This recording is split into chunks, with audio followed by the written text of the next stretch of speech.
Hey guys, welcome back. In today's video, we're gonna talk about authentication. So, what is authentication? Authentication means we don't want to give access to every page on our app to every user. For example, in our application, we wanna give access create option or a create page to a certain users, or a certain specific users can update the existing users. Let's create an authentication in our app. For this matter, we're gonna use a library called Next Auth.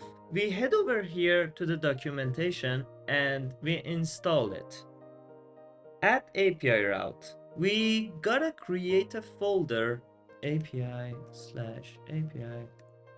Next Auth and route.ts file to handle all the API calls from GET and POST requests are sent to this route. By the way, you should be familiar with route.ts in every directory in app directory. I refer a link to explaining what Next.js routing is and how to handle APIs and create them. I had a previous video of it. We're gonna Next authentication. Okay, let's create a simple configuration file. Let's just create a simple file of options.ts export const of options. This should be a type of options, and in here we wanna say session strategy should be JWP token, and providers credentials provider, and we want to take name credentials, type credentials,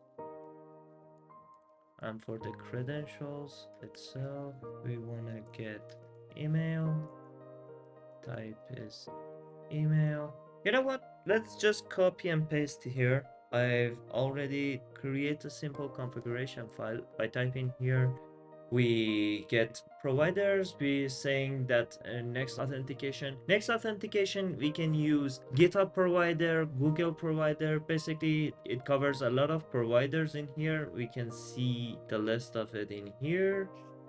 Apple, Auth0, Azure, email, GitHub, GitLab, Google, Slack. Basically any of provider, Auth0 provider that there is, we can use an authentication method for it. But in this video we're gonna cover username and password, or email and password only. Okay, in this configuration file, you see here, I have created a set of email and password.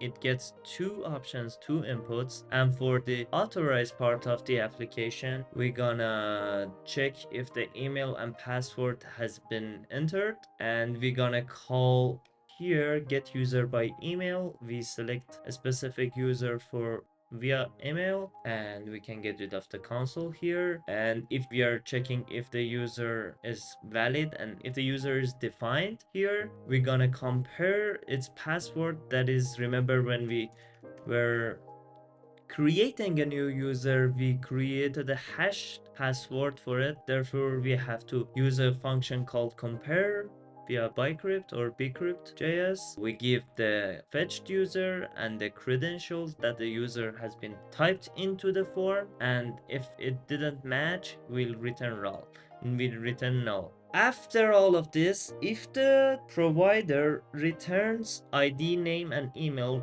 returns an object, not null, that means this user is authenticated and the cache will save in a local storage. Okay, let's head to route.ts to actually run our const handler to actually run our next authentication in our app of options. Okay, and we want to export here handler as get and handler as post.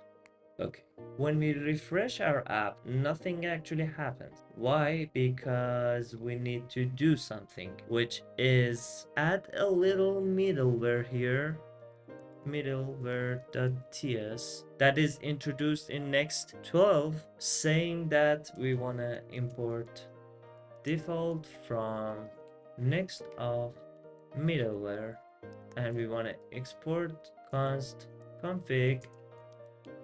Basically what this config variable does, we want to run this middleware, we want to run this file whenever we hit like slash or whenever we hit create page. Okay, export default default. No, this doesn't seem right. Okay, we have to use export default from Next Auth middleware and export config. Yep. There's a problem with the server configuration. Check the server logs for more information. Yep.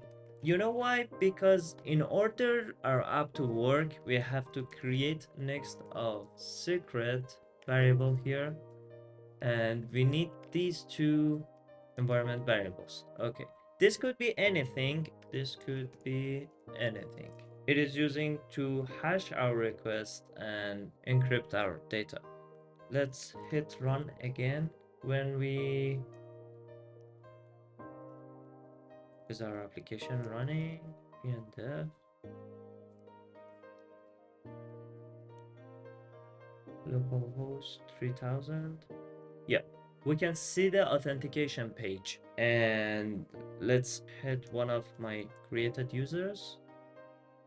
Yep, it's working. Now let's create another functionalities in this. For example, we want to show the current active user in here. Let's create a navbar and logout and login button here. Let's create a navbar.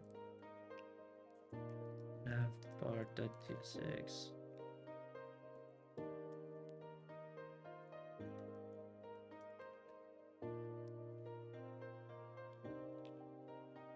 Gonna use a flex space between, justify between, because I wanna insert a button here. That is variant should be outline. It should be show logout. We have to import it. Okay, what this does is actually here is nothing. We wanna create useSession, but we don't have a useSession function hook available in our application yet, because we have to go to layout.tsx, and here we're gonna create a new file called provider.tsx, and we're gonna Next Auth provider, import it here and put our children inside this provider. Now we have access to useSession hook, which returns three options: data, status, and update. I don't want the update in here. I just want to get current status, and I want to show if the status is authenticated. Show me the logout button, and on clicking the logout, we want to sign in. We want to sign out. I'm sorry.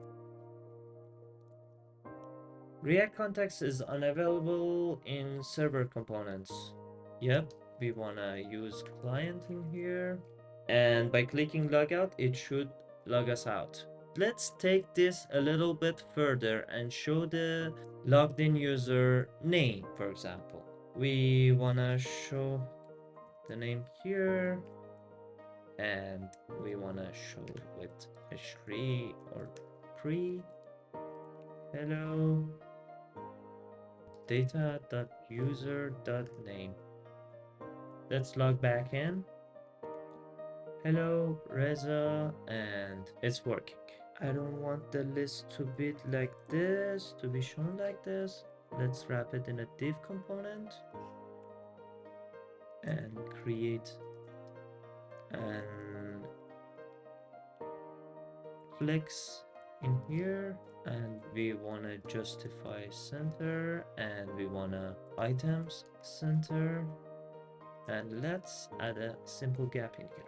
Okay, that's better. I don't like the font in here as well. Let's add a sh2 tag. But remember when we wanted to add middleware, we want to show the list to everyone, but we wanted the users to authenticate when they are heading to a create page and update page. Let's do that. For middleware, we should use a matcher. I'm sorry, that was a mistake. And when we want to match path, everything. Okay, from now on, we don't need the users to actually log in or the users to be authenticated when they want to get a list. But when they want to see the create page, they have to authenticate, or they want to edit something, they have to authenticate. Let's show the status in here as well, navbar. If they are authenticated, show the logout. If they are not authenticated, just show a simple button, and which is optional for clicking. Log in, class name. Oh, it doesn't matter about the class name. Let's just attach an event, click on click, sign in, and we should actually see it in here. Yep. Variant, outline. I like this one better. When we click in here, it navigates us to this page, and when we want to create a new user, we actually can now authenticate. And when we are authenticated, we are able to move to any part of the application we can. There are more providers to cover, but since they had a setup for our application and each one of them needs different configuration in their provider's website, for example, like Facebook or Google, we have to go to the dashboard and create a secret and get those secrets and implement it in here. But here's the simple authentication for your app. You can use this to just simply authenticate via your database. But let me know if you had any problems with other providers, or you had a problem in anything. Just leave a comment below. In the last video of this series, we're going to talk about metadata, open graph, and search engine optimizations. Thank you for watching.